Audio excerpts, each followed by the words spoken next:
Hello, beautiful people. Net Mirage, hello, Karaf. What are you both doing? Switch this thing up. Oh, of course. Always this, huh? There we go. Hi, Nikori. Good to see you all back.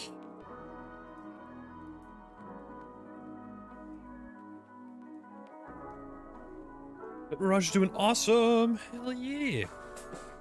Oh, we haven't really spoken in private about this yet, right? I mean, I guess you sent me a message, but thank you so much for doing a workshop for us, man. Really, really appreciate that. Much. And talking about workshops, we've just released one of our workshops that we did with Ivana Lichwager, like on wood sculpting and rock sculpting. That's available for everyone now. So after the stream, if you're still in the mood for some more game art goodness and you want to learn something today, feel free to check that out on our main channel, on this channel right here. Should be on there now. Feel free to go and check that out. Support us, share it with other people, and all the good YouTube stuff. Like, subscribe, all that stuff, you know. You can see how good I am at selling this, huh? No, but honestly, like that was an awesome workshop, and I really want to thank Ivana again, just for doing the workshop for us. Like, it was really awesome insight into how she approaches wood sculpting and rock sculpting in her way. So it's an awesome workshop. Can highly recommend it. Go check that out after the stream. Popping back into the stream. Got 5 people here today. So I think compared to what I had to do like last week and the week before, probably gonna be a pretty chill one. Complaining about. As with every stream, feel free to share your thoughts, comments, your own bits of feedback as well. Anything that can help the people that are on the screen, feel free to share anything that can help them, and I'll add it to the list of notes as well. Okay, I would not prefer to be into work, but I'm good. Oh man, sucks. Hope you get off work soon. Wait, are you in the same time zone? You're still working at 8. Hope you're not. Can't wait to watch the workshop. Hell yeah. All right. Let's dive in for this week. Who are we doing first? We're doing it by the sequence on Discord. Oh, it's 8 p.m. there. Ugh. You get off work soon, then, Karaf. So, Generius is back, showcasing the updates that he's done on the corridor. Let me read through like a couple of the updates, right? Let me work as well. This is the latest update, by the way, here on the right.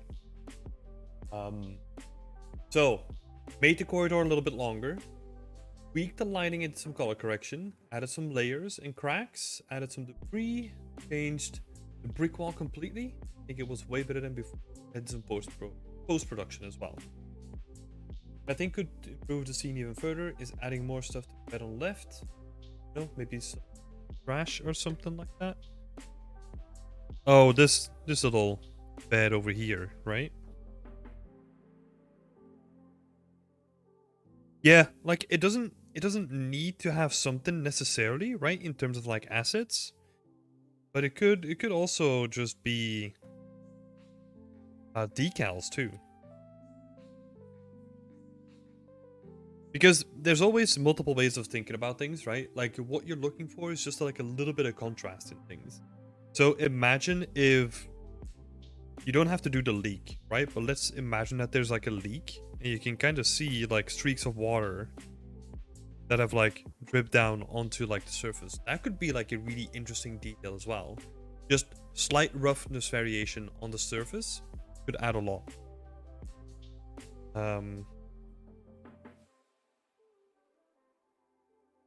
So yeah, I think you can get away with like a little bit of roughness variation. I do like all the updates that you've done though. Let me give everyone else an overview. Right? Because I have like a comparison here, so we can directly compare the two. And what I love the most about the scene, I know that you talked about like all the updates that you've done, right? But what I love the most about your scene in this stage is that you've chosen to go for like a more contrasted look, right? Because we have this one, the previous one, and you can kind of see that the lighting is sort of like all encompassing the whole scene. But now you chose to like direct people something. That's honestly something that I should have pointed out, but it's actually awesome to see that you've picked that up yourself and decided to improve upon it. So I love what you did with it. That's also where this little comparison comes from, right? This is like a thing called the squint test. So it's basically when you look at your work and you squint your eyes, you can get this result as well. But you can also do it by like blurring it too, right? But you can see what we're getting here, right? Like the contrast is way less in the previous picture. Like we don't really get like a direct focal point. Whereas in this one, like the door is speaking out to us the most, right? It's also because it's yellow, also because the light is pointing at it. And then secondary, you have the end of the corridor. We have focal point 1 and then focal point 2. And then your eye can just wander the rest of the scene, right? But I think that's nice. Way nicer than you had before. So, love it. Let me finish reading what you were saying, right? The bed now is quite blurry, thinking about increasing the aperture of the camera so it's a little bit more sharp. I honestly don't mind that because the bed acts as like the bed acts as like a nice foreground element, right? And what I like to do, this is a personal thing, right? What I like to do with my foreground elements is blur them a little bit so that you get like additional depth in your scene as well. So having like a little bit of blur here can actually do a lot. You could also approach it in a different way, right? Like what I'll do is I'll try to put stuff like in front of the camera where it like picks up on the depth of field. And that acts as like my foreground element. So let's say like really simple thing here, right? Let's say you have like two cables hanging here. If you have them close enough to the camera where the bed is no longer being blurred out, right? Because that was a concern that you had. Put the aperture a little bit higher so that the bed itself is no longer being blurred, but these cables are still being blurred, right? So you're still adding like depth in your scene while also fixing some of the issues that you think are wrong with the scene as well, right? So that could be like another option to do it. It doesn't need to be here. Right, you can put a foreground element like in the bottom corner, let's say the top of a barrel or something like that, right? You can put like a pole, put this pole like even closer to the camera. Doesn't matter, right? Where you put it. I mean, it does matter a little bit for the composition, but all I'm saying is that you can use like whatever you have because the detail of it is going to be blurred out anyway. So, yeah. Put something there in the foreground. Gonna be good.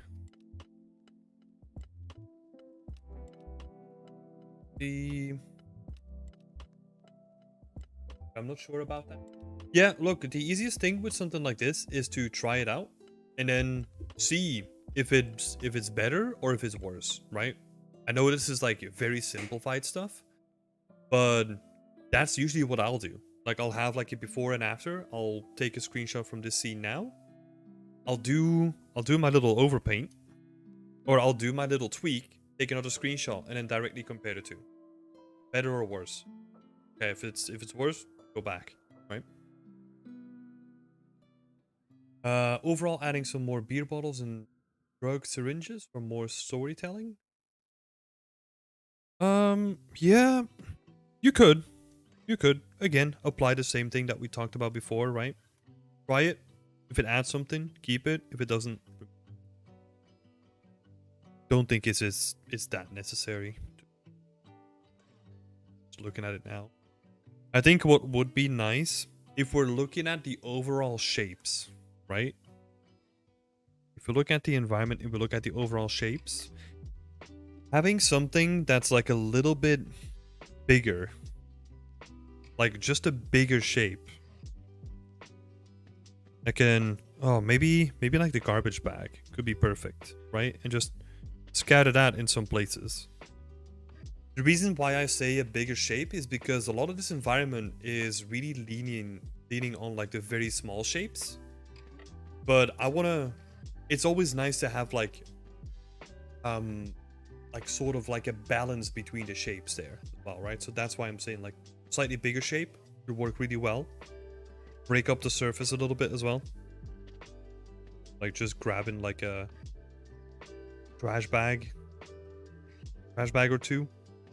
When you get in like another section, could work really well. I've also added some bigger scratches to the walls, but I think I should add more. I don't think it's really noticeable. These guys here, right? Like, or are you talking about like other tiles?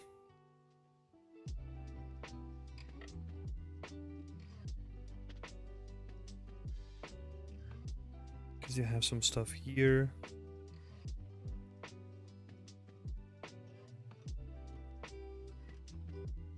So the breakup is coming along really nice. Yeah, it's up to you what you do with that. I think this is a thing that we talked about in like 2 sessions ago, right? Is that I want to see like a layering that kind of makes sense, right? And we're getting there now, where you have like the bigger breakup. So you have like the top plaster, right? So the top plaster is kind of peeling away.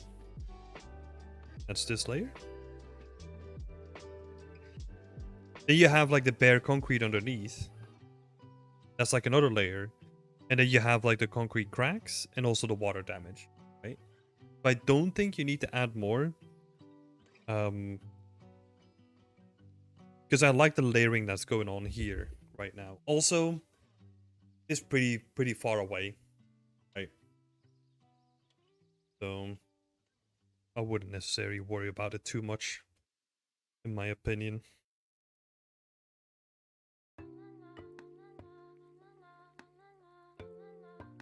If you wanted to add more decals, you know, like have like some sort of like moisture damage that you could kind of reuse on these walls as well.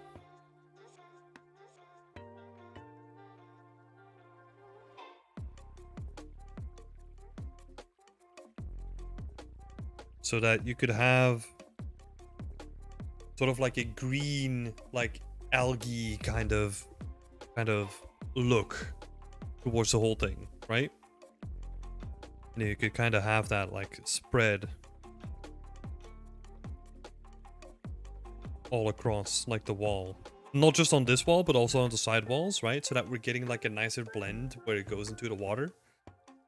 And you can also apply that on like the section here, right? We're talking about small tweaks, but these really make a difference. Also, the door. You know, like everywhere where you kind of want to see like a little bit of water damage and like a little bit of discoloration because the water has been touching it.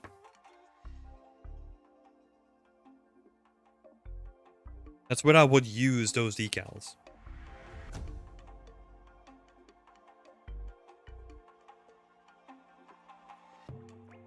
Thank you so much for subscribing.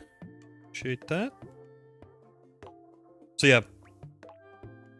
That's what I would do, right? Is let's do like a little recap.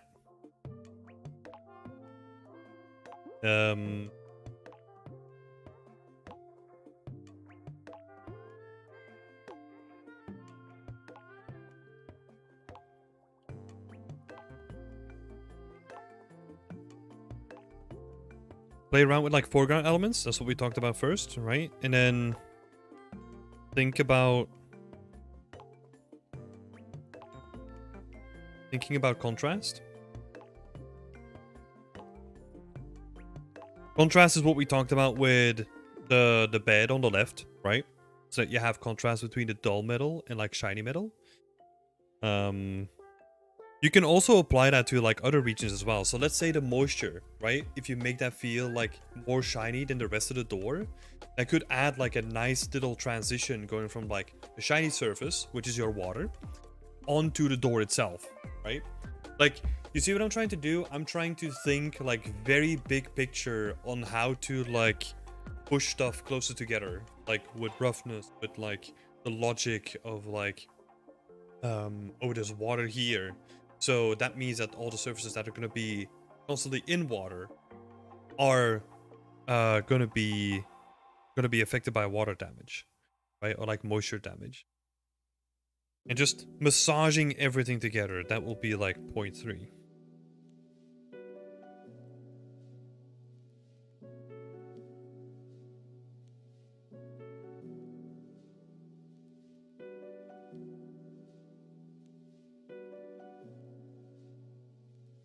With decals, probably at this point.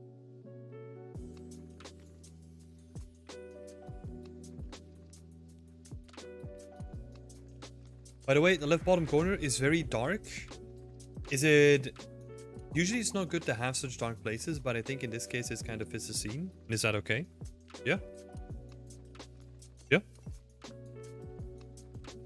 It's art, man. Like, it sounds ridiculous, but like...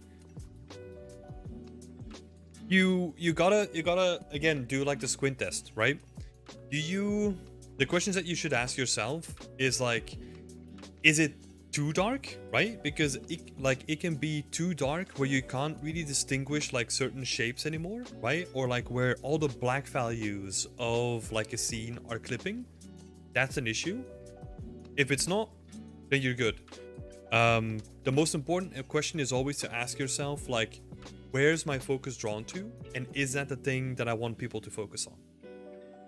Right? It doesn't really matter if it's like, if a corner is too dark or not, because you don't want people to actually look at the corner, right? So, yeah.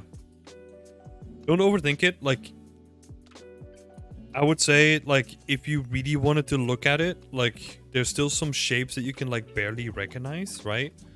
That's all you need. I'll give an example, right? So if we were to like duplicate this, let's say doing our levels,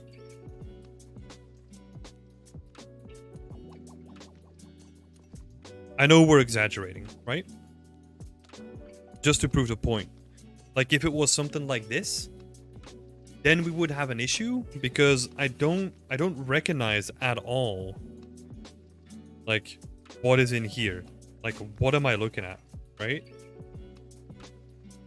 Like that's an issue, but we're not running into that here, right? Like I actually think it's kind of nice that the bed is not such a big focal point as it was before. I think that's actually like a real benefit of it.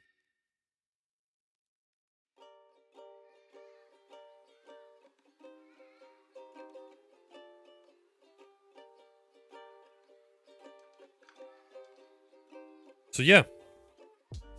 Yep. I think that's pretty much it, right? Like I don't really see anything else that we can do here, or like anything that jumps out to me quickly. I think you're running into like the end zone of this project, right? Keep focusing on like the details now, right? Think about like how everything flows together. Like look at references, like what does a surface that's been partially submerged for like a long time look like, right? Like really analyze it. and like, okay, what does a concrete surface look like and what does like a metal surface look like? And then try to like analyze both and implement that into your scene.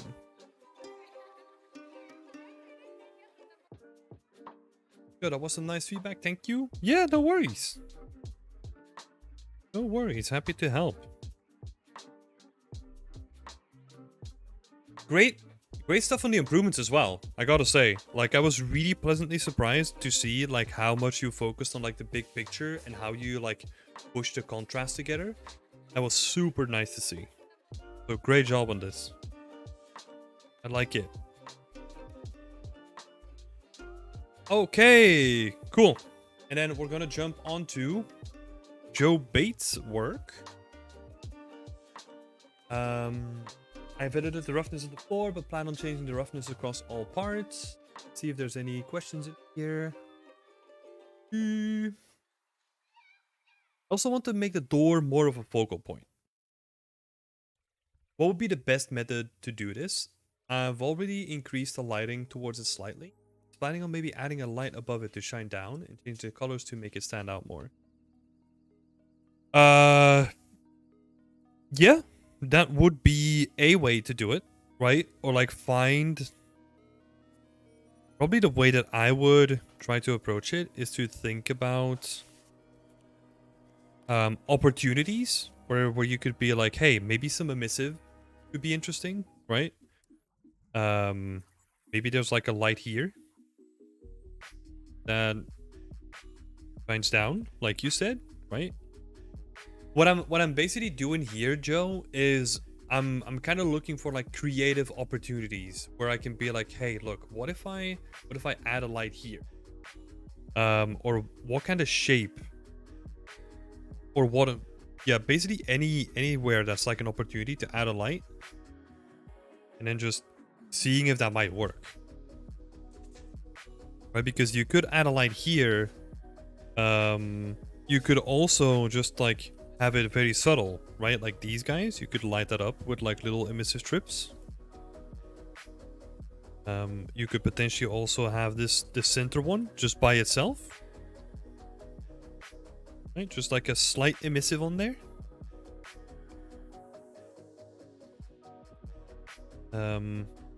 Yeah, some sort of light would probably be my go-to, right? The thing with this environment is that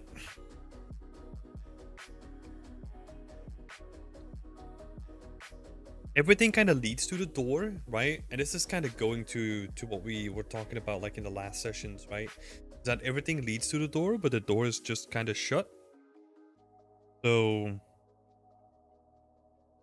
yeah, what we could do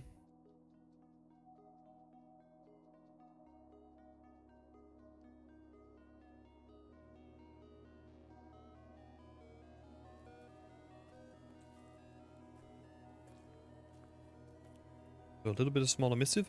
What you could do is also take the approach of like, hey, I'm just gonna fill this thing up, right? So that you're looking into a door, but the opposite side of the door actually has like something behind it, right? And that's pulling your attention to it.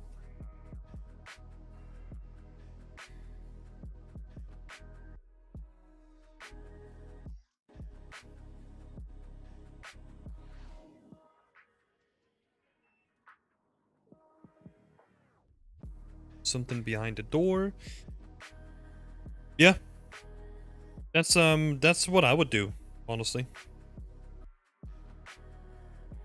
So there's always multiple ways, right? Like the thing that I want to emphasize is that this is where you get to shine, right? Like this is a creative problem that we as artists like are like uniquely equipped with to fix it, right? Like we can go in and be like, hey, look, I want to emphasize this door more. What can I try, right? Like what are the different options that I have here, and then which one of those options is the best one? Sometimes you don't know, right? Sometimes you just have to try it and then see what sticks, and then you can just go ahead with that one, right? So me putting all this on the screen is just giving you like a bunch of options, but you still have to choose like which one you vibe the most with and want to implement, right? I think something behind the door and then making this like a see-through panel would be a really nice one. But honestly, like putting a light here and having it shine down on it, that could also work really well. But yeah, there's 1,000 different ways of solving this, right? Like you could have like a couple of small lights here, small light up here. That could work if you want to keep it really subtle. You can even like break out this entire panel and make that like a see-through thing. It's up to you. That's where you get to decide, right? Because you're the artist behind the scene. So what I would try is just try it out. Try it out and then see which one like works the best for you.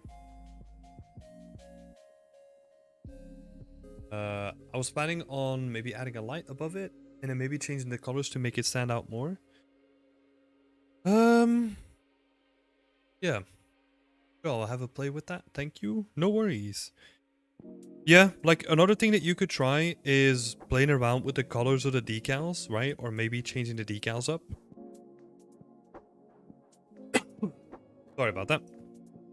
So that maybe... Let's see. Maybe this entire panel, right? If you make that like orange and then Aqua 001 would be like a cutout in the orange, right? So you're using like a strip of color to like then emphasize that, hey, look where I want you to watch. Also, slight note, if you're doing something like this, don't make it 001. Make it like a random number. That seems more believable because then people think that there's more than one and we're not just looking at the first one, right? To make it like, I don't know, 264 or something like that. Random number, but it adds to the believability of the world, right? Instead of it being number one.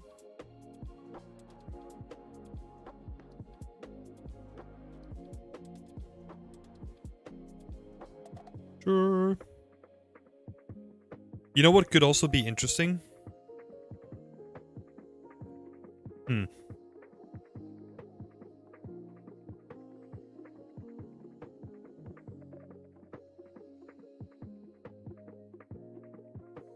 Let me think. Okay. I like what you did here.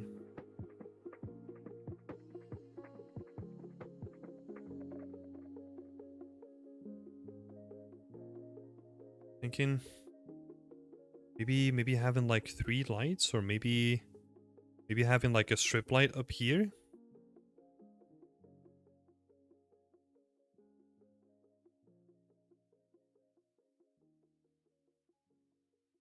I don't know. Again, so many options, right?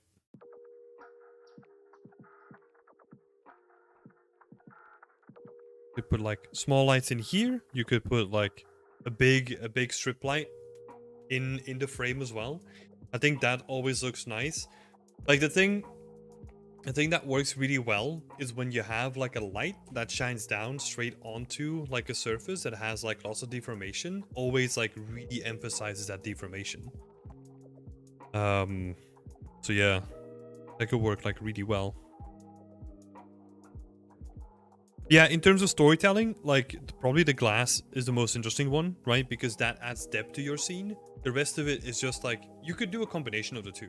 Well, right? Hi, Andrea. Happy to see you here. Hope you're doing well. But yeah, that's what I would do. Lots of options here. Gonna note that down.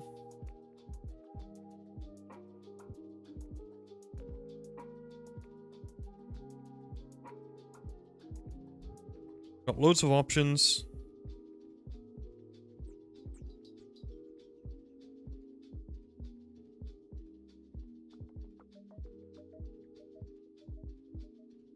You just gotta make sure that you pick one that works for you.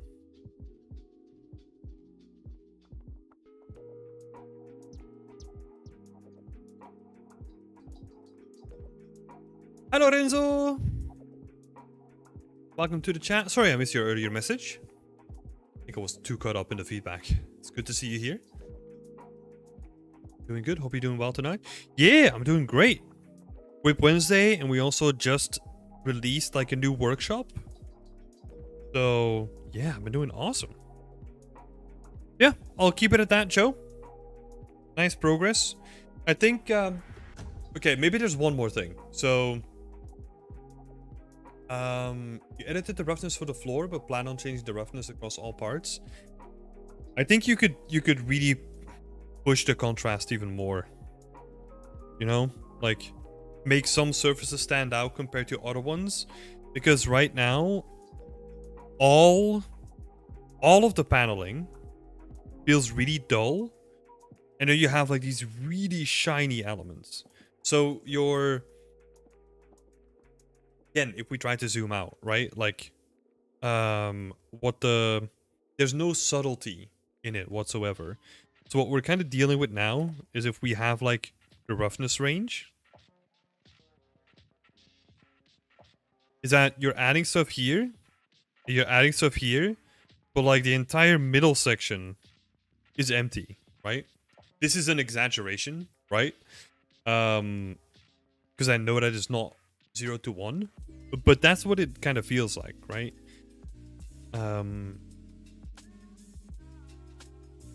Yeah, I would be interested to see, like, if you can further clarify, like, some of the surfaces. And then also, if we're thinking about, like, the details, right? Like, some of these sharper edges, you have to be, like, really careful of as well. Like, these sharper edges on the door. Be really careful with those. For example, I love what you did here, right? Because you have, like, the bolt, like, the thing going through the door, but it still has, like, plates to mark the sides of it. You have to watch out, basically, for, like, any sharp edges. Maybe let's do that as, like, number 2.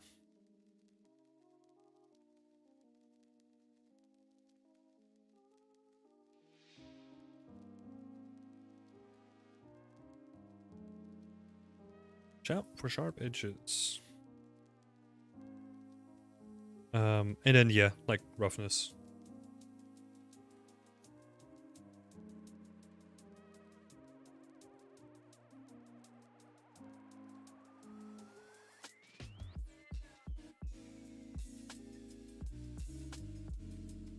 Noticeable variation. Cool. More variation in the foliage as well. I think that's also what you added there. Variation. This is interesting, right? Yeah, looking at the roughness in Unreal, it's very samey. Is there a way to vertex paint another roughness map over what I have? Yeah. You can definitely add that into your shader. You just have to pick like a channel that you're not using yet from your vertex color. And then use like a random clouds mask, right? And then, yeah, I mean, you could set it up in like any sort of way, but it's definitely possible, right? Don't need to go into like the specifics, but yes, definitely possible. As for the foliage, right? Last thing that I'll say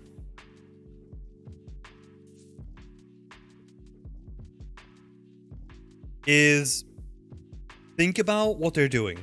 If this is like a hydroponic setup, right? Like a hydroponic setup is usually, we're going into specifics now because I love this shit. So hold on to your horses. So like hydroponics, right, is usually made for like one type of plant, because plants usually need their own like pH values, or like need different kinds of feed, or like a different kind of like saturation when it comes to aeration into the water and all that stuff, right? So usually if you have like one container of hydroponics, it will usually all be the same thing, because that makes it easier to just like do it like per container, right?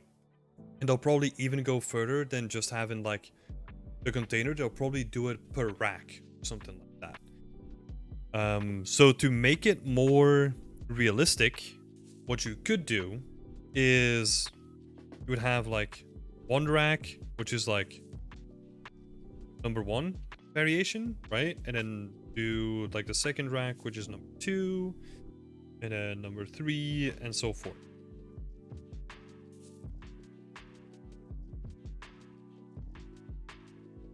Right, so that you could imagine that this is like, yeah, each rack, because they're all tied together, right? So they're gonna move as like one solid piece. So I would expect it to be like all the same sort of crop or vegetable or whatever you're growing in it. And that way you still get that consistency and you still get like the variation, right, that you're looking for. Because you would never, well, probably never is a strong word. Like, I don't think you would really see like a full stack of hydroponics with like this much variation in it. Because that's going to be more difficult to maintain. Especially since this is like but like at least it looks like it's like a mechanized factory, right? Like it's a production line of sorts. So what you would expect in that sort of storytelling is that it's also like super optimal, right? If this was let's say someone's personal setup and it's in their like captain's quarters on the spaceship, right? Then you would probably see like a whole bunch of stuff mixed together. Not here. At least from what I would say. Also, you shouldn't change this, right? Because like it's gonna look ugly. But they don't use like the complete light spectrum when it comes to hydroponics. If you look at hydroponics, they'll usually use oh god, I need to think back now. It basically comes down to purple, and each spectrum of light has like a different effect on the growth of the plant. So I think they cut out like one spectrum of light because it only increases like the leaf size or something like that, but it doesn't actually have an effect on like the growth of the actual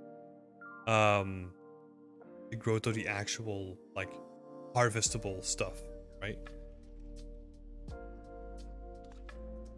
I know we're going very very nerdy, right? But this is the thing, right? Like when I say don't change it, like please don't, because this is gonna look ugly as hell, right? If you're gonna change this to like purple, it's not gonna look good. You do still have like a lot of sources with like white light.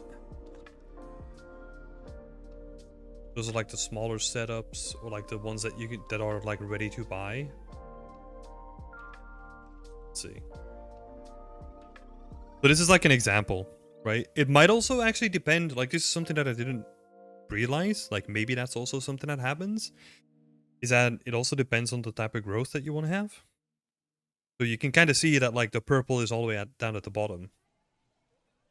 The other ones just use white light. Maybe that's just what they had lying around. Yeah. Enough hydroponic nerding. Show us your hydroponic setup, Tim. I don't have a picture of it anymore.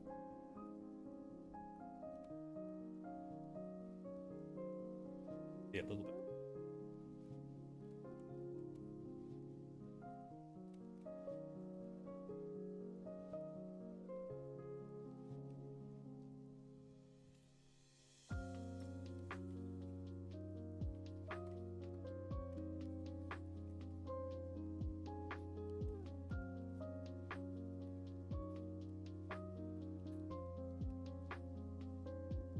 Let's see.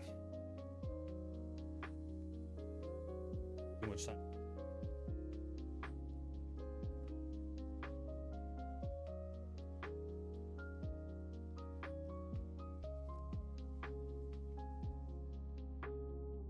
No. Don't have any pictures that I can show. I do have some on my phone, but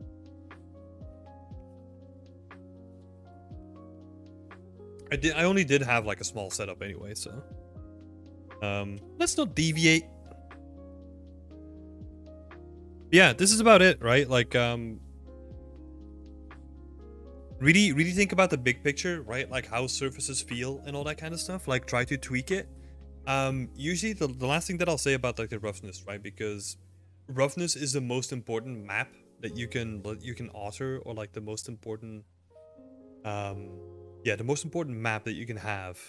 It doesn't need to be like a map necessarily as just like a raw texture, right? What you could also do, and this is what a lot of shaders do, is put something in your shader where you can push and pull the roughness up and then also increase the contrast.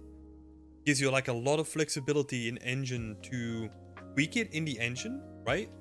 And then if you want to be like really proper about this, you could tweak it in the engine, look at the values roughly as they are in the engine, and then replicate that in your painter program, right? Like in your textures. And then you can use that as a base and then maybe do smaller tweaks in the engine. That could be like an interesting way of working.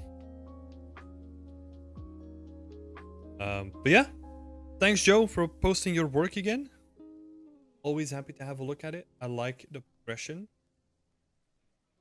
Get up, man. Get up.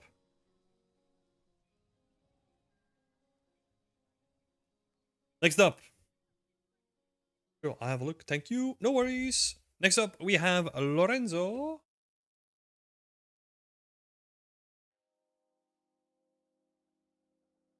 Just finished all my props. Now I need to work on my... Find the moment that...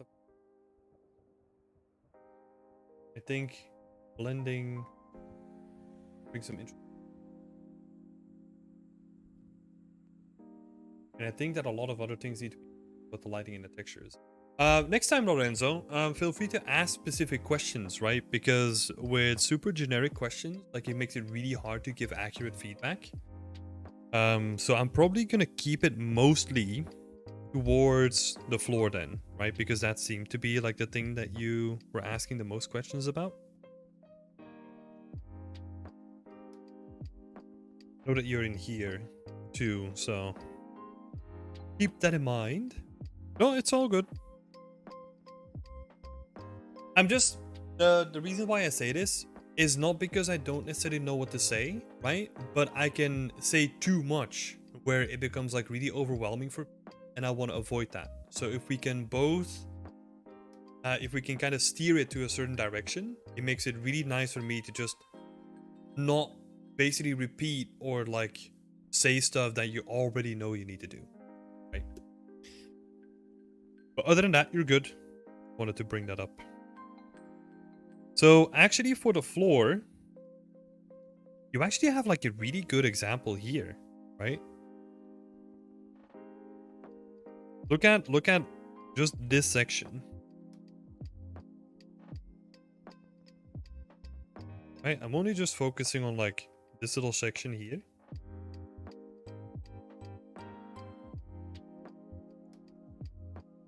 And you can kind of see that we have like lots of... Let's start with the base, right? We have like these kind of stripes. Which are pretty interesting. Like, I'm really zooming in, right? Like these kind of stripes. Sometimes that's from like just concrete, right? When they pour the concrete, or like they finish the concrete, sometimes it leaves some sort of stripes. I would do all of this in a decal, by the way, right? So we have these stripes, and I think then just having like lots of random scuff marks.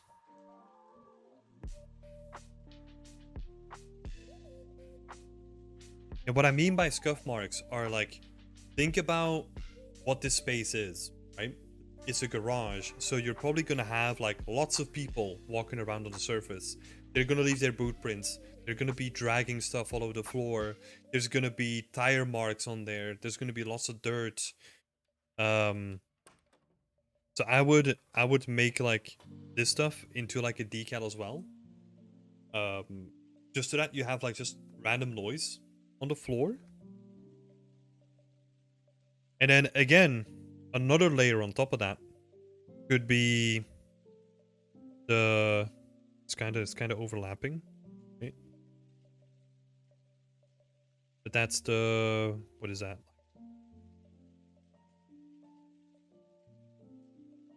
Paint? Like someone painted something on the floor, right?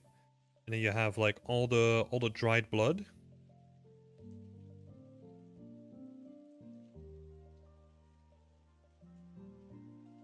Dried blood, and then you have like some cardboard.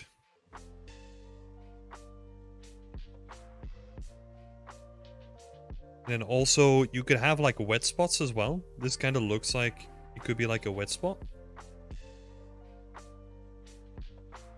Have wet, and then you have like some bullet casings on the floor.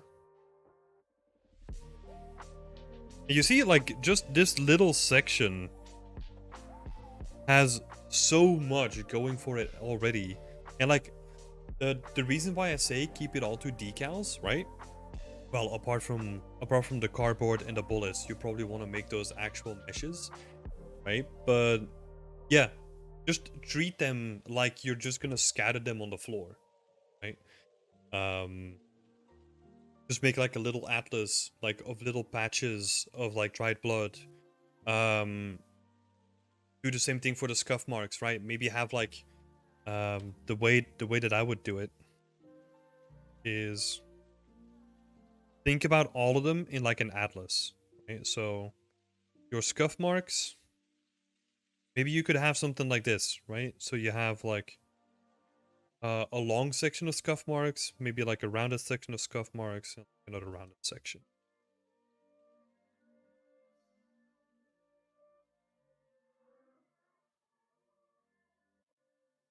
And then you do the same thing for like all the other assets, right? And you just treat them as like separate assets or like separate not separate assets, but separate decals, right? And you could have them just as like a flat mesh on the floor.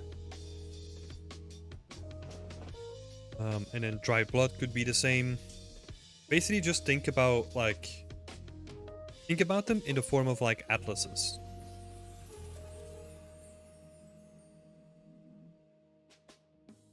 What else do you need? Same with the wetness, right? Super interesting to just add like a couple of puddles.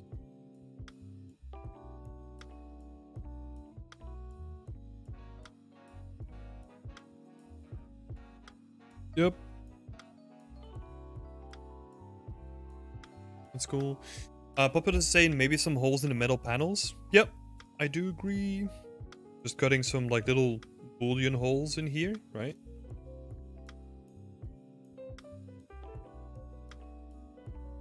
That wasn't really scope what we were talking about, but it's still a really good suggestion though.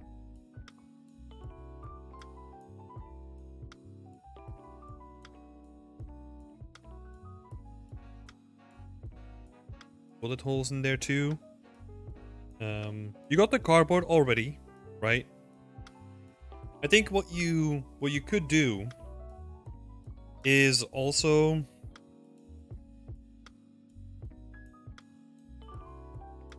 set up like a darker color and then vertex paint that in for the base, right?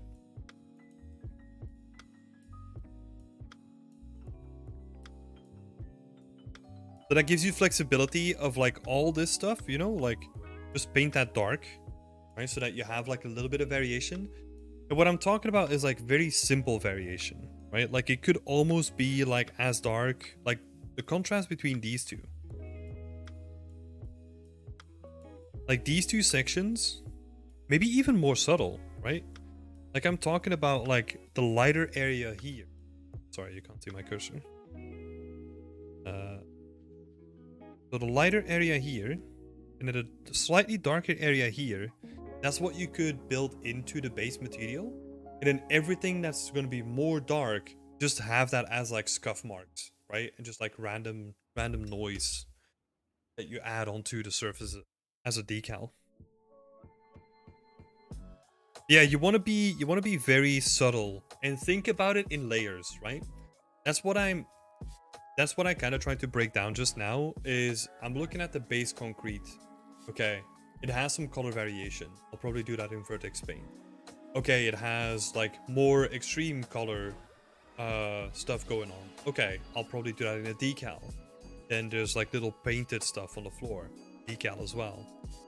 Dried blood, it's gonna be smaller decals, wet puddles, decals, you know, and then you can kind of, you're building like this little Lego kit of like, oh, I'm just gonna put like a bunch of stuff on the floor and then start mixing them together. It's gonna look really good. Avoid hard contrast on the floor and add discrete details. Yeah. Yep. Try to stay away from super contrasting stuff. Like the thing that makes surfaces so believable is like a layering of subtle stuff, not like harsh transitions, right? Unless you're dealing with surfaces that are like, oh, painted metal and rust, you know, you're gonna have hard transitions. But for this kind of stuff, you want to build it up in layers and give yourself the flexibility of moving stuff around still.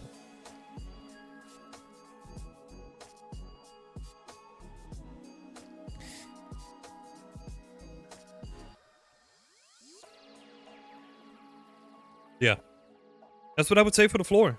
Just think about it in like very discrete layers, like you're saying, Lorenzo. Approach it that way, 100%. And you could apply that to like any section, right? Where you have, for example, where you have transitions between two surfaces, you probably want this section to be like slightly darker. Okay, maybe even give you an example.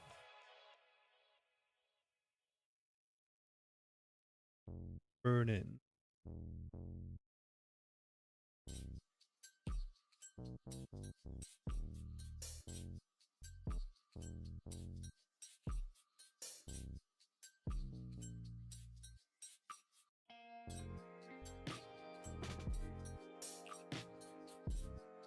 Again, this stuff is going to be very subtle, right? But you see that in like a lot of games, in real life as well.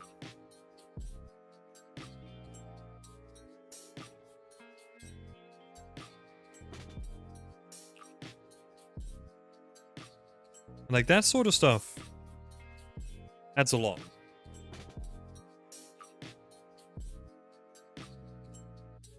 You know? Like I'm switching it on and off, but that stuff is going to add like a lot. And the way that I would do that is vertex paint, right? Just add like a couple of vertexes or like a couple of edges along all the surfaces. And then set up a vertex blend where you can just like paint some of the areas with this sort of stuff, right? And then you can just like apply that like anywhere.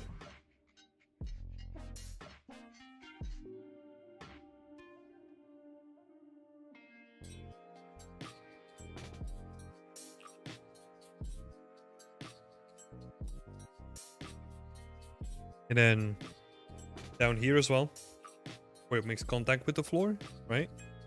Same sort of approach.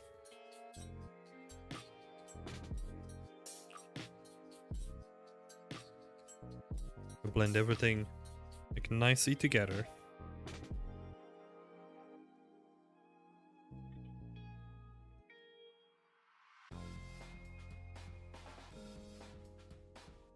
Yeah, think about those areas of contact.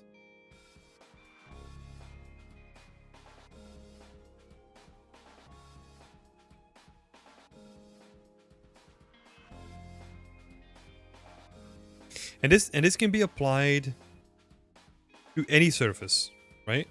Like, oh, there's gonna be contact here, right, between the folded up fabric and like the main piece of fabric. That's also gonna have like a little transition.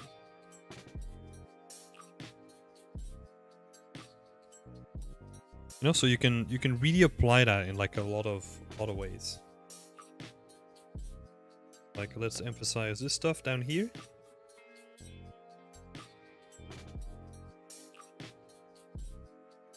Okay, and then we kind of have like a transition where you can see that like it's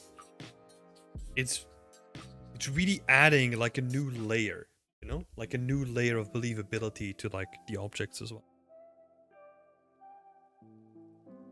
Kind of see that here too, right? In the concept. Yeah. I was thinking of doing it for a transition between the floor and the wall, but for the pillar, it's very good.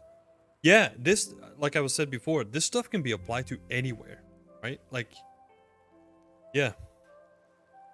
And it's really like it's massaging, like I call it like massaging everything together, right? Like it's bringing the whole picture like closer together because everything is more closely aligned with each other.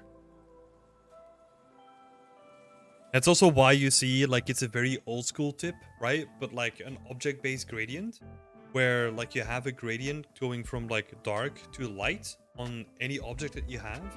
Well, to be fair, this was for characters in Dota 2, I think. Where they would have this technique so that you would have like a darker gradient at the bottom going to like a light gradient. You can apply that on like any sort of object, in my opinion. You just have to do it in like a very more, like in a way more subtle way than what they did.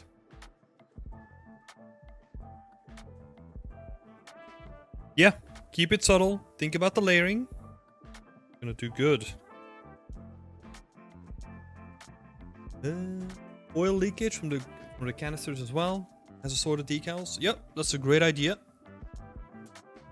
All this cool stuff makes me want to do realistic scene for once. You still got time. You still got time. You can make so many more scenes in your lifetime, right? There's still enough time to do realistic.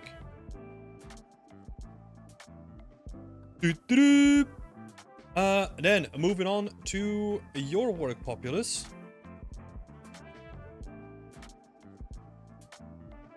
I guess we switched them up a little bit, but that's okay. Yeah, there's my layer panel.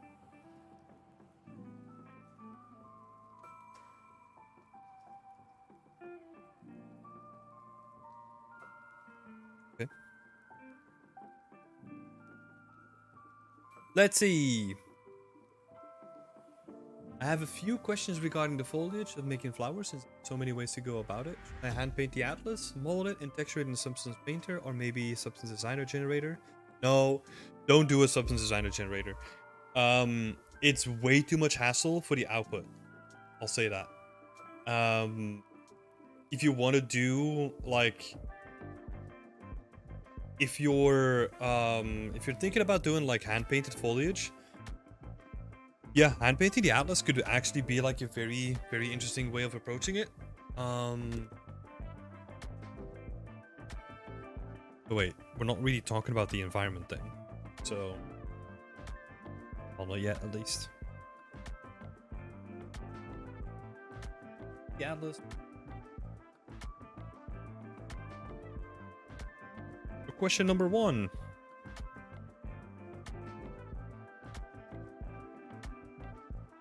Hand paint. Bing. You could also go the other way, where you like bake a high to low poly, right? Bake a high poly to low poly. The low poly in this case would just be like a plane, so super simple. You just have a lot of fun sculpting like whatever you wanna sculpt, right? Or like whatever you wanna create. Let's say ivy. Then what you do is you have like your low poly laid out as like a UV square, right? So it's going to be like a perfect square. Then all you have to do with your high polys is kind of just like massage them into like the area where it kind of makes sense. Right? So you could say like, hey, look, it's going to put like my cute little ivy things in here. This one a bit bigger. Here.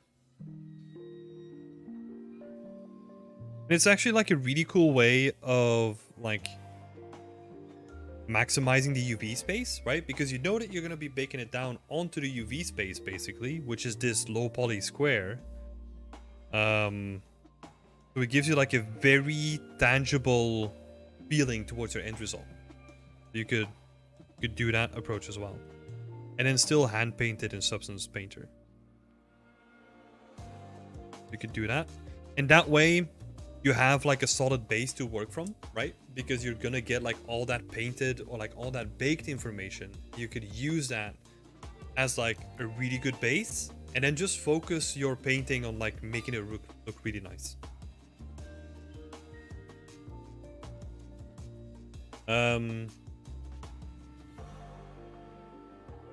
Big pros and cons to each. Yeah, I would honestly like Substance Designer. Unless you're a pro in it, don't do it. Because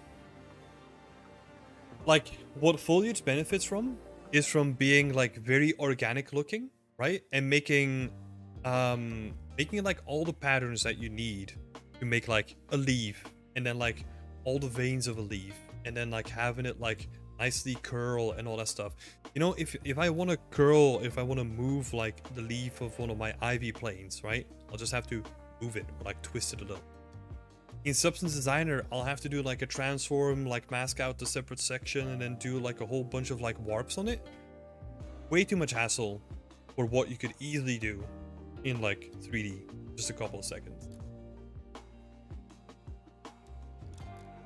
So next question is assembling the flowers in SpeedTree or Blender.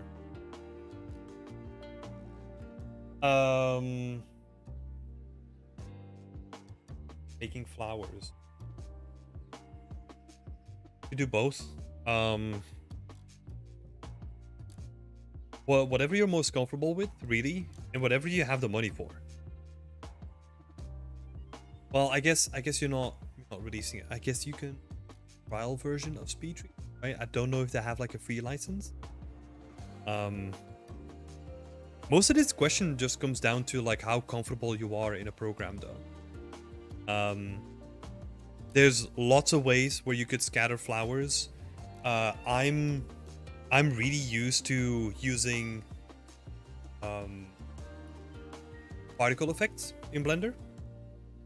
So let's say you want to do a piece of ivy and you have like your base ivy, right? Like you could do like a particle effect that just scatters like all the ivy leaves on it. You could also do that with geometry nodes as well, but like a particle effect comes with like all the things that you have to do, or like all the adjustability that you want.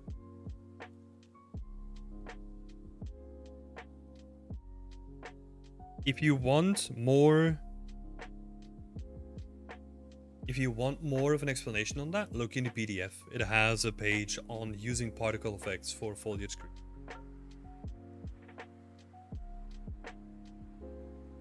But yeah, SpeedTree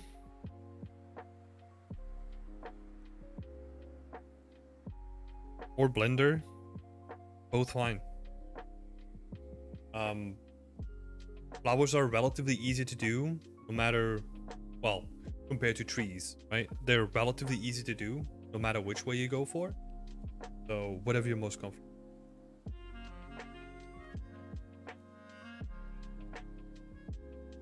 Number 3. When I modeled the atlas and then painted in a Substance Painter, I was lacking enough information to do proper texturing. Do you reckon I should look into sculpting them after making the original shape?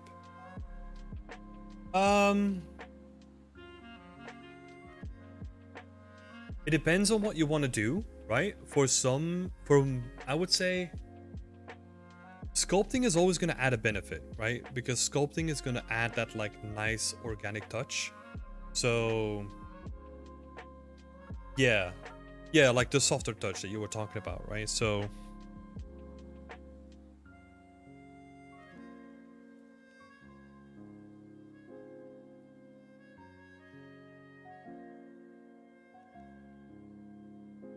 definitely do like a light sculpt pass if you can.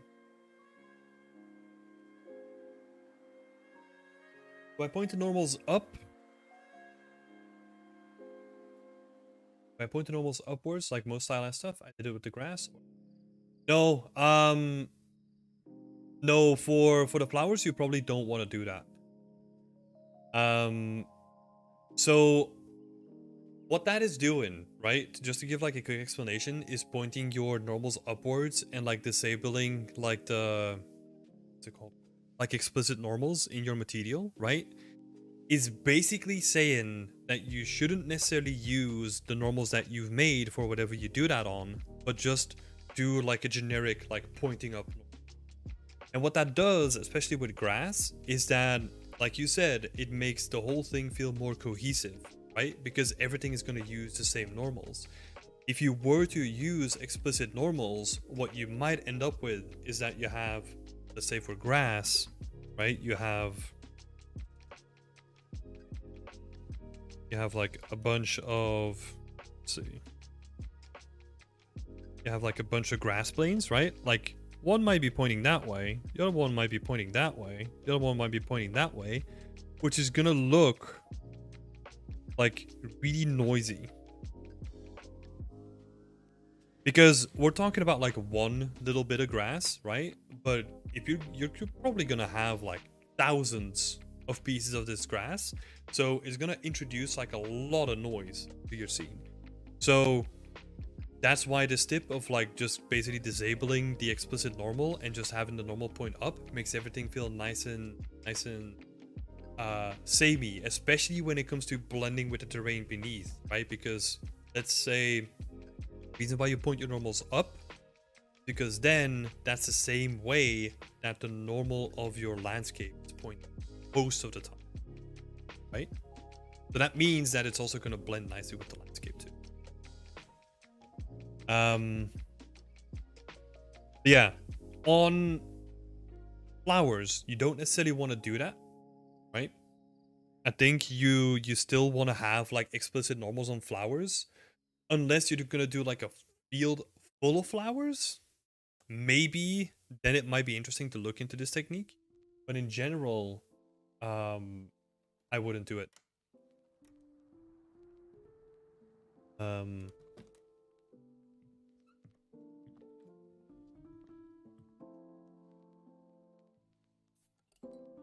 You don't need to put your normal up. There are a bunch of other techniques, right? Another technique is also if you have like a little tree. You have like a little tree. The same trick can be applied to trees as well, where let's say you have like a bunch of cards, right? You have like a bunch of cards that are scattered in like all kind of directions, like up here. The way to make that cohesive is to basically project the normals from a cylinder or from a sphere, sphere first, and project them onto the surface of the canopy of the tree. And what that is going to do is then the tree is going to take like all the normals from the sphere, right? Which is basically saying that like all the normals that you have on like all the different cards that are sticking out of this volume are gonna be basically just spherified, right? So they're all gonna be pointing at like the same sort of angle. So if you have like this angle is gonna point this way, this angle is gonna point up, this angle is gonna point left, which again, like you were saying as well, makes for like a more cohesive and like more fluffy looking. You can in SpeedTree, it's been so long since I used it, but there's like ways that you could make like very fluffy trees by just playing around with like the normal intensity. So you could have it at 0, right? So you just have like all the individual cards that still retain their original. And you could have one where it just looks like a sphere. You could also do stuff in between. So where you could have like a volume that's made out of like multiple spheres, so it kind of looks like a little bit fluffy, but still has like surface information. That being said, long explanation short, right? Like there's a lot that you can do with the normals. With the flowers, I wouldn't necessarily like bother looking at that stuff. Mostly for grass and like very specific kind of trees that you want to do that. As far as I can remember. There might be some tree experts out there that are like, no, fire. And then the last question that you have. Once in Unreal, what would be the proper way of changing the colors of the flowers? I was thinking creating a setup with you changing. No, there's actually a note for that. Speed 3. Color. Variation.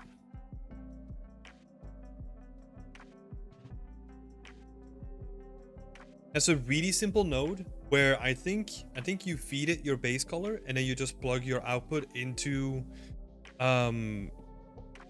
your base color, right? Into like the material itself. And then you can tweak how much it needs to change up like the individual clusters of a mesh by color. So that's one thing to keep in mind. It will do it based on the asset, right? So if you have like lots of clumps, then it will color this one singular. Well, let me re-explain that. If you have a mesh that consists out of multiple grass clumps, it's gonna color the whole clump differently, right? But let's say you all have like individual little bits of grass, it's gonna color them all individually. So it's based on object.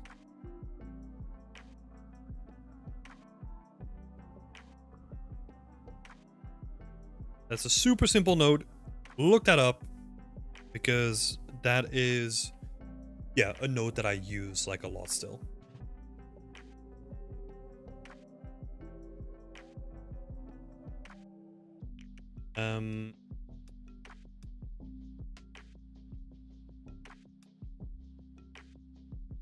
Did you use it for the grass? Nice. I meant more like turning a violet color into an orange one and stuff like that, so I can make another material instance and have another flower color. Oh, so in that case, what you need to do is make your base color something neutral.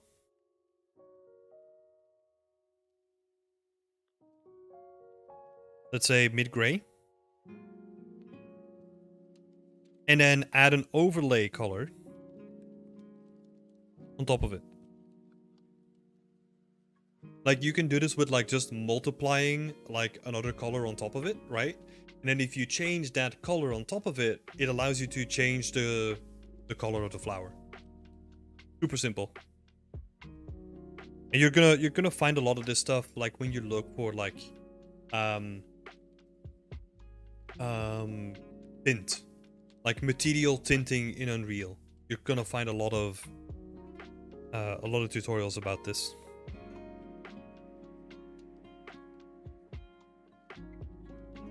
And then you can just create like a new but the overlay would be added to the stem too. Yeah, that's a good point. ASR.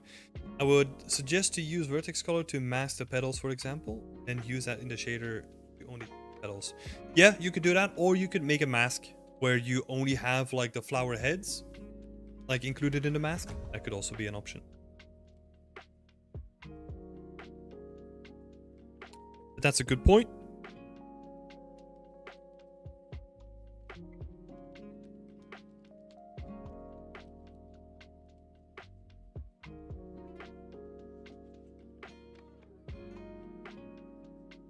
Because you want to separate the stem from the flowers.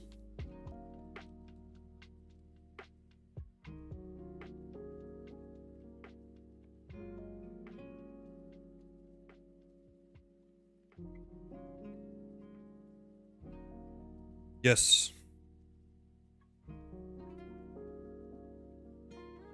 Basically using the vertex color as a mask to paint in different colors. No, so you're using the vertex color? Well, it depends on what you meant by that, right? Because you might be right. Let's be clear here. So you're using the vertex color as a mask where you're going to decide what is going to be colored and what is not going to be colored, right?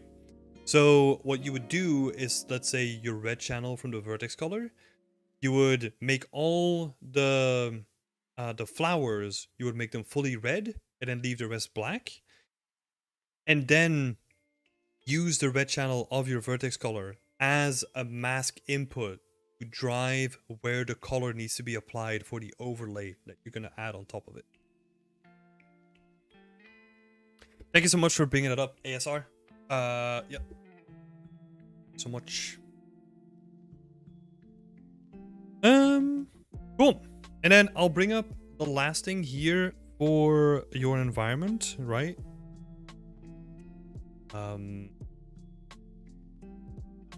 The main thing that I wanted to bring up, because I know that it's very early, right, is that you gotta be careful with the scale of things. Because the scale here looks huge. Right? But like the scale here looks super small. And that's mainly because, well, if that's intended, that's fine, right? But that's mainly because your grass is so large.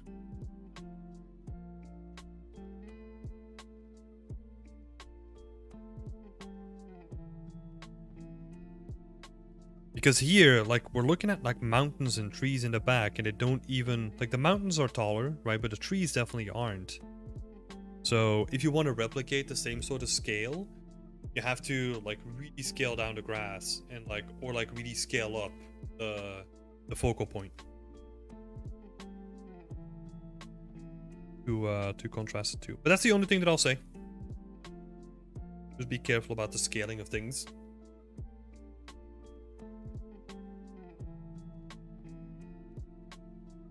Cool. Thank you so much for putting this up there, Populous. Really appreciate it. I'm looking forward to seeing how this is gonna come out. I think it's an interesting start. Yeah. Thank you so much for it didn't come to mind. We'll mess around with it.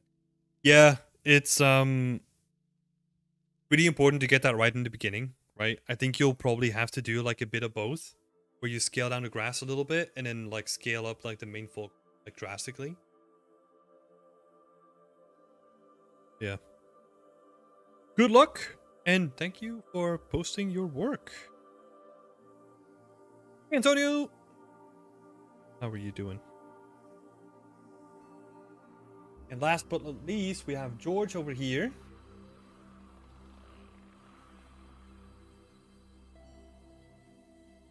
Working on texturing, adding dust, damage. I got to a very promising point. I would like to finish the prop during the week, so I don't intend to do big changes anymore. Would appreciate some final feedback, especially on the chrome metallic part.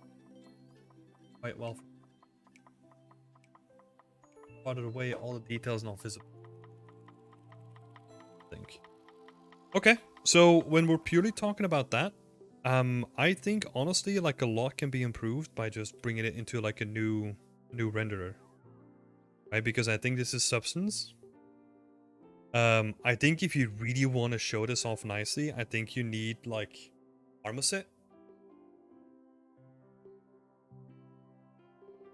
It also makes it like way easier to light your prop and all that kind of stuff too.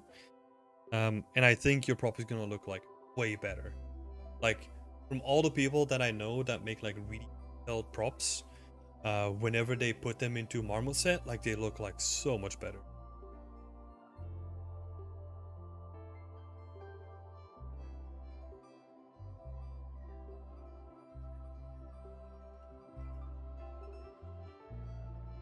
That would be like a suggestion.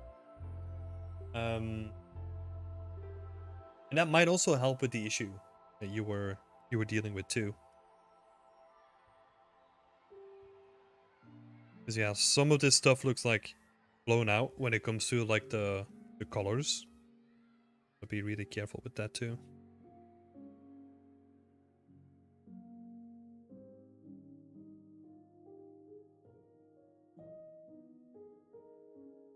Yeah, okay. I'm trying to stay away from like any more specific feedback, right? Because you don't intend big change. Let's focus on the questions that you have. Also, any suggestion regarding the way of presenting this on my portfolio, showing UVs, wireframe, or whatever? Yeah. So, for 2 is portfolio presentation.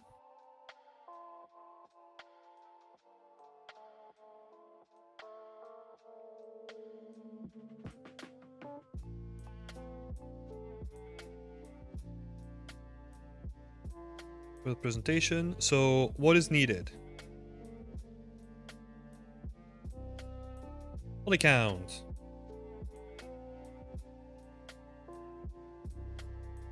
Poly count. Wireframe. Texture sets. Textures and like texture sets. Let's see what else do we have. These.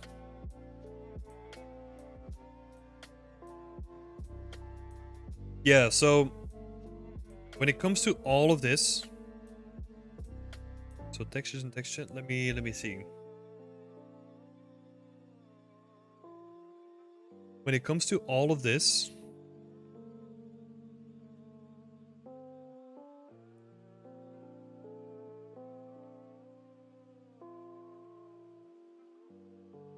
the context is really important. So what I mean by that is when you're showing things off, like what you want to do is make the information that you're showing off like really easily readable compared to the prop itself. So usually what that looks like, right, is if we do like a little mock-up. Let's say you have like your prop here. And you have like your poly count. And then maybe you have like your, let's say, the texture. Sub.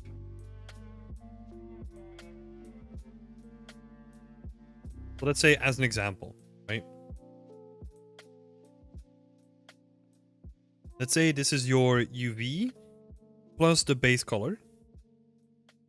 Then what I want to see in the prop is also just only the base color channel, right? So that we can see like, oh, this space goes here, right? Because if you just were to leave the prop as like fully rendered and then I'm just looking at like a base color, like we're not really seeing the whole thing, right? And then what you could do as well is when you show the whole prop with like all its bells and whistles, right? Then you could have like all the textures here as well.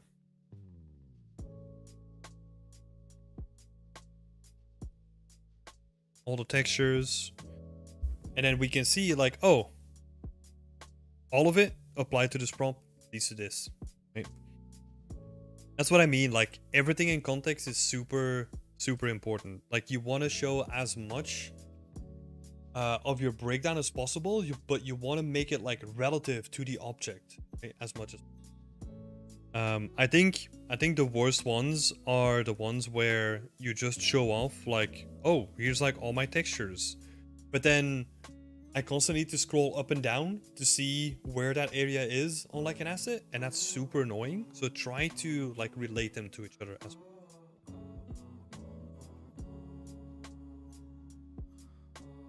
And also, since you're sending me like a bunch of screenshots, right?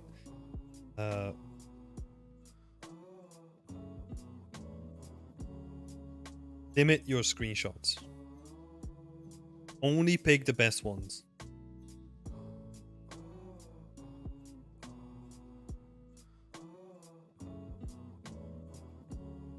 Best ones only, and if you're still ending up with like a lot of them for a single prop, what I would say, this is not a general rule, right? But this is what I would say, because you don't want to have people scroll through the whole thing like endlessly and then have a breakdown afterward, right? It just becomes too much information.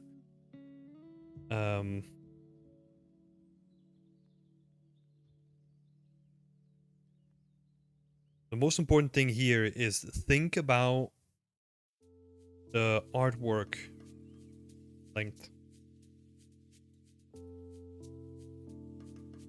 There's always interesting ways of solving this, right? What you could do is have like a bunch of props or like a bunch of angles that are like next to each other. So you could have, let me give you like an example. Hope that Matthew is not gonna mind. Like I always love to watch something like this, right? Where it's like, cool, couple of interesting shots. There's a lot of variation here. Like you just have like the clean studio stuff. You have like something with like Megascans assets like next to it. Really nice. And then you just go into the breakdown stuff. Right? Super clean. And the post is not really too long either. Like it's like very digestible. Especially when it's a single prop, right? And then also look at this, right? Where it's not just like a single render. But you can have like multiple angles of the same prop and just have them in like one screenshot as well. So really try to condense the information that you're trying to show off and present it like really nicely and clean. Yeah. Thanks, Matt, for being such a good example. I hope you didn't mind me bringing that up. Yeah, that's how I would approach it. Yeah, this is looking real nice. I'm really curious to see how this is gonna look in Marmoset, honestly. To see what difference there's gonna be. Antonio is watching the video about the wood, and it's time. Oh, it's come on time because you're working on the door project. I had to plan to finish in 2 weeks' time. That's awesome. Yeah, honestly, like for people that weren't here in the beginning, like that workshop is freaking awesome. Go check it out after the stream. And I think honestly, like I think this is a perfect time because I think that's already it for this week. So I'm just gonna make it a short one. I'm gonna enjoy it while it lasts because it's probably gonna fill up like really quickly for the next couple of weeks. Thank you everyone for posting your work. Awesome work. Keep up the momentum. Like I love all the updates that I'm seeing like every week. So keep that up. Keep pushing. And for some, I would say for some of you in here today, right? Like George and I think Joe and Generius, like really close to the finish line. So really put the small dots and like the small details in there, right? And really think about like what's gonna put your work to the next level and apply it. Cool. Thank you so much, everyone. I'll see you next week for another WIP Wednesday. Or if you want to chill out on a Friday, you know, I'll be here as well. Gonna probably finish off like a series that I'm doing, like the medieval town that I'm making. So it's gonna be exciting. Yeah, that's it for me. Go check out beyondextend.com if you haven't already. And I'd love to see you in the community. So I'll see you there. Stay creative. Bye-bye.